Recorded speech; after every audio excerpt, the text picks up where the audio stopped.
नमस्कार, मैं हूं संजीव श्रीवास्तव। आप देख रहे हैं 4 PM मध्य प्रदेश। मध्य प्रदेश में चुनाव प्रचार अब चरम की ओर बढ़ रहा है। राज्य में प्रमुख दल बीजेपी और प्रतिपक्ष कांग्रेस इस समय अपने अपने दलों में रूठे हुए लोगों को मनाने में लगी हुई है। टिकटों के वितरण के बाद असंतोष जमकर फैला हुआ है और आंदोलन, प्रदर्शन, टिकटों को बदलने की मांगे चल रही हैं। हालांकि कांग्रेस अपने 7 टिकट बदल चुकी है और साफ कर चुकी कि अब किसी का कोई टिकट नहीं बदला जाएगा।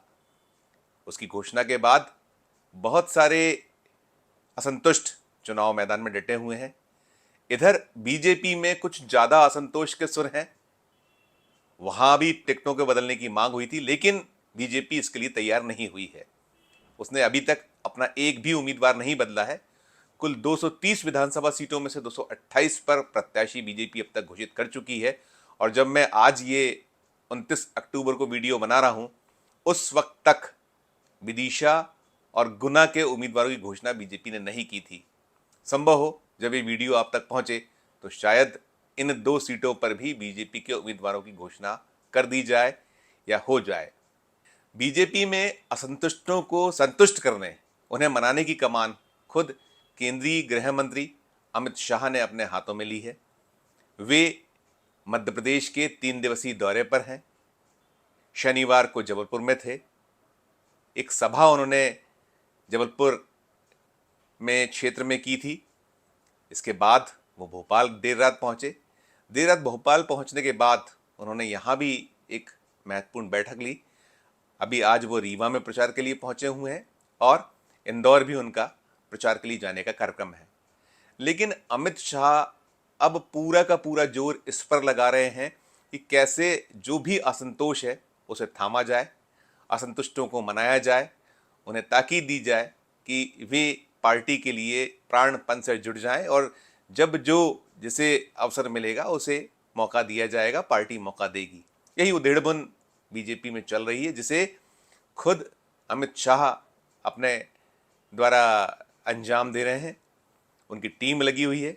अमित शाह ने जो जबलपुर में बैठक ली थी, अगर आपको याद होगा कि वो एक सीट, जिस सीट पर जूतम पैजार की नौबत आई थी, भूपेंद्र यादव जो मध्य प्रदेश बीजेपी के प्रभारी हैं फिलहाल, उन्हें अप्रत्याशित स्थितियों का सामना करना पड़ा था। उनके गनमैन की पिटाई की गई थी। उस सीट पर असंतोष जतला रहे एक महत्वपूर्ण प्रत्याशी जो दावेदार थे, उन्हें मना लिए जाने की सूचना है। धीरज पटेरिया उनका नाम है। पिछली बार भी वो विरोध प्रकट करते हुए बागी के तौर पर खड़े हो गए थे और वहां बीजेपी का खेल बिगड़ गया था। बीजेपी वहां चुनाव हार गई थी। तो सूचना यह है कि वहां धीरज पटेरिया और अन्य जो टिकट के दावेदार थे वो केंद्रीय गृह मंत्री से बातचीत के बाद मान गए हैं। उनके सुर थम गए हैं और वे पार्टी के लिए काम करने को तैयार हो गए हैं।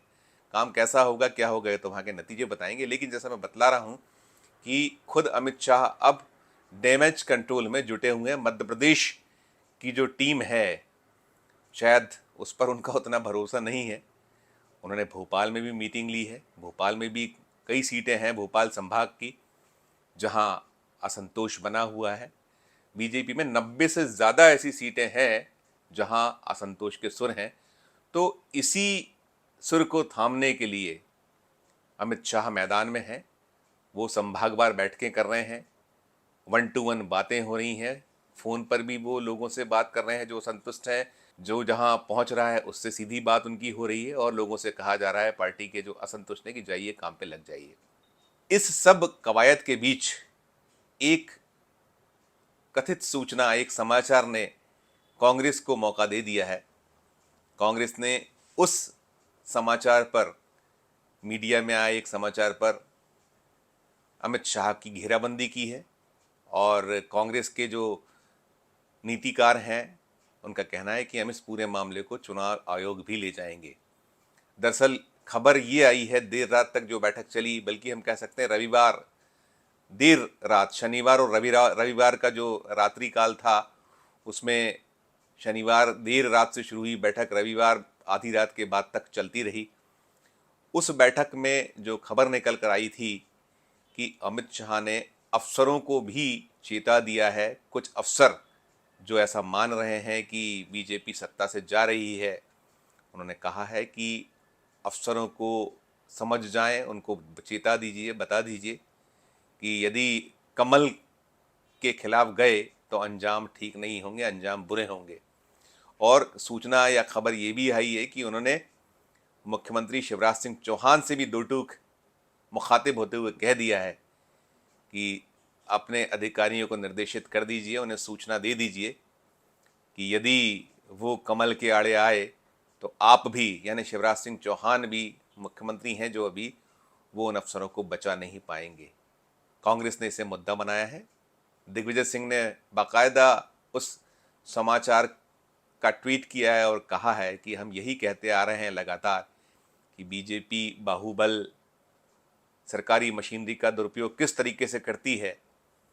ये सब उदाहरण उसी के हैं। अमित शाह का धमकाना, अमित शाह का अफसरों को चेताना, ये दिखला रहा है, बतला रहा है कि वो जिस पोजीशन में बीजेपी मध्य प्रदेश में है, उससे उबरने के लिए क्या कुछ हथकंडे पार्टी अपना रही है।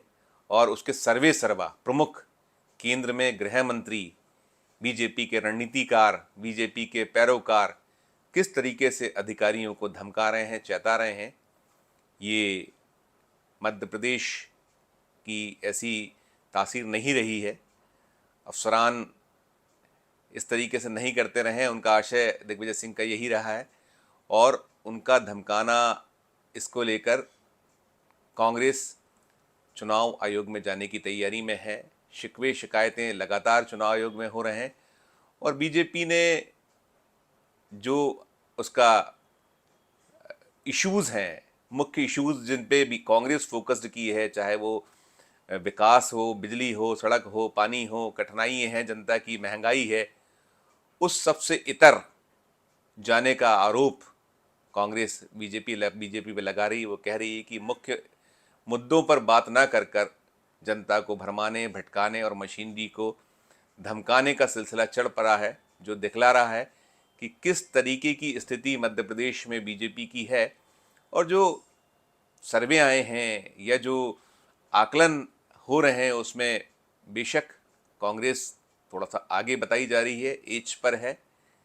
बीजेपी की स्थिति नाजुक बनी हुई है मध्य प्रदेश में। वापसी की संभावनाएं जो सर्वे हैं या जो आकलन करता है वो मान रहे हैं कि हाँ, इस बार बीजेपी के लिए डगर कठिन है। तो कुल मिलाकर चुनावी रंग एक के बाद एक जो सामने आ रहे हैं, हम उसे आप तक पहुंचा रहे हैं। ये भी एक चुनावी रंग था जो यहाँ मध्य प्रदेश में डैमेज कंट्रोल के लिए दोनों ही दल, चाहे कांग्रेस हो चाहे बीजेपी हो, लगे हैं। लेकिन बीजेपी की जो शैली है, जिस पर सवाल खड़े हुए हैं, वो हमने आप तक पहुंचाई। आज के इस वीडियो में फ़िलहाल इतना ही। हम फिर किसी नए वीडियो के साथ आपके समक्ष उपस्थित होंगे। हमारा ये मध्य प्रदेश का चैनल नया है, इसे लाइक कीजिए, इसे सब्सक्राइब कीजिए, हमारे वीडियोस को अधिक से अधिक शेयर कीजिए और देखते रहिए 4 PM Madhya Pradesh, 4 PM national और 4 PM हमारे अन्य राज्यों के चैनलों को। धन्यवाद, नमस्कार।